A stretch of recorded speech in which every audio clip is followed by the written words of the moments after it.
if you didn't care who won, you had to appreciate the brand of basketball that both teams are playing. We're trying to do what they do. They're trying to do what we do.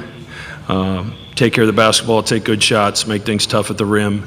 And, at halftime, we shot 62%. We're only up 4. And I'm not sure how much it had to do with us. It had a lot to do with Princeton and their ability to space us and make us make mistakes. And felt like we were just a little more tuned in late in the first half and into the second half. You have to be ready at all times when you're guarding them. But the ball moved. We had some assists. Found a way to get it to caulk down low and get some easy ones. But really proud of the team. We've taken a step that nobody that's ever worn a Creighton uniform has taken, and that's really special stuff. Kyle Korver talked to us before the game about an opportunity to make history, and this is a really fun group to do it with. And but not much time for celebration. As I told Arthur, I want him to go to the Final Four, but I want him to go on our team plane, not to fly there on his own to watch his brother. So we've got some work to do the next 40 hours. Thanks, Coach. Start with questions here. Right side, second row. Ryan, just what does this mean? Second Sweet 16 berth now, making Creighton history. What does this all mean to you? I mean, it's just, at the end of the day, there's 8 teams left, and to be one of those 8 teams is just crazy. I mean, it's what you work for all year. It's what you work for since you get here on campus in the summer, and it's just all the hard work paying off now. Over on the left side, second row.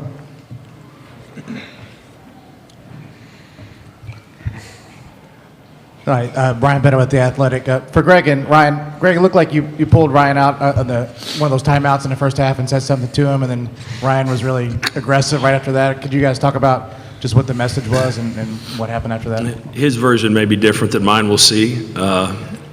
I didn't like the look in his face, and I knew he was frustrated. We missed a couple opportunities to get him the ball, and he missed a couple opportunities to finish when we did. And I just explained to him that I don't care what happened on the last play. In this huddle, our team needs your face to look like a leader's face. And to his credit, he maybe didn't like it, but he did it and started playing pretty well after that. That's basically what he told me.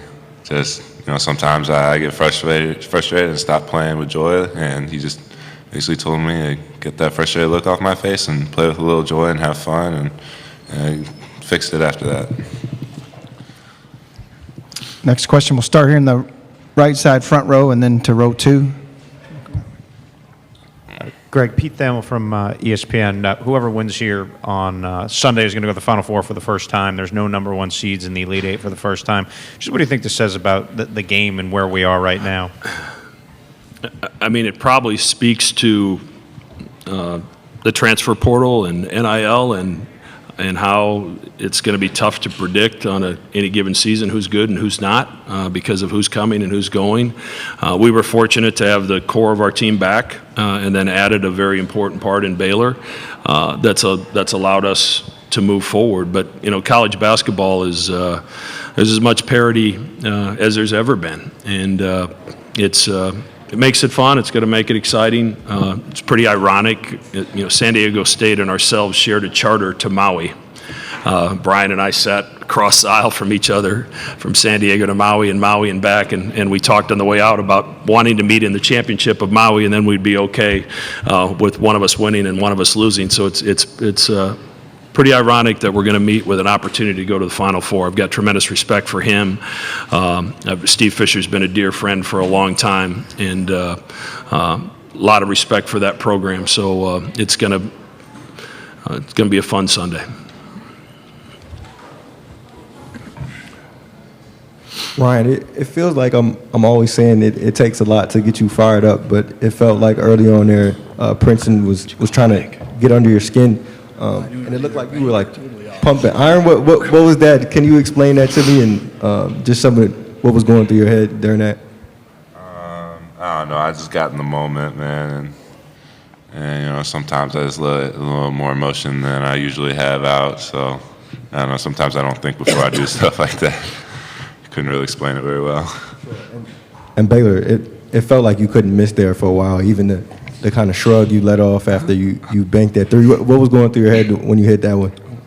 Well, I was just thankful it went in. When it came out of my hand, I knew it was way off, so I'm just glad it went in. But, yeah, you know, it's fun. Obviously, you know, tonight it was my night, and, you know, like I've been talking about the whole time, you know, each different player steps up in any given night, and that's what makes it so difficult to guard. So, yeah, just playing with a lot of joy, like Kalk said. Question on the left side, row 2. Max Fritch, the Creightonian. Coach, the performance that Baylor had, especially on the shooting end, is that kind of the player you expected to recruit in the offseason? His shooting has very little to do with the player I recruited and what I was expecting. He's a basketball player that happens to be a good shooter.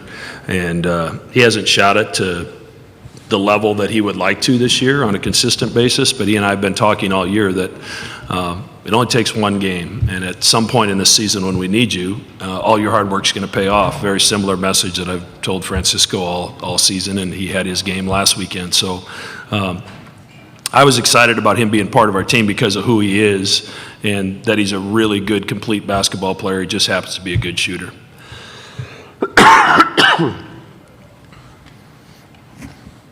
More questions for the Blue Jays? All right, we'll go back to the right side here.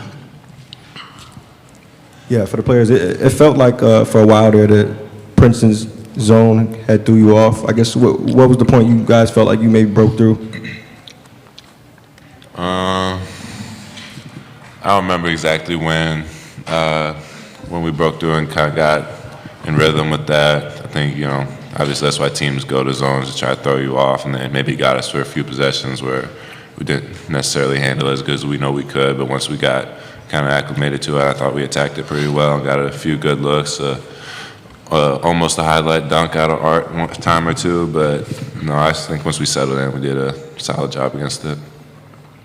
Yeah, I mean, like he said, I think, you know, I think we got some pretty good looks early on. We just didn't hit them, and I think, you know, they go to that to try to change the pace of the game a little bit. You know, we got some open looks and we didn't capitalize on them, and you know, it kind of allowed them to get back in the game. But then, like Cole said, we kind of settled down, and we're looking inside more, and he was sealing down low to get some easy baskets. Yeah, Tosan, their big man, obviously a tough cover, can't really help the way you'd want to, Cole, when he's on the floor. Just how difficult was that matchup, and I guess how'd you feel the second half went in that regard? I just think he's more unique than most of the fives we played, just because, I guess he's more of a forward. But, I mean, as far as my matchup, just because he has such good ball skills and can drive it and shoot it a little bit, really good passer, kind of like Iguodala and Marquette in that sense. But, I mean, it's just one of those things where you just got to watch a bunch of film on him, get used to kind of what he does, and, you know, prepare as good as you can because he is different than most players I match up against.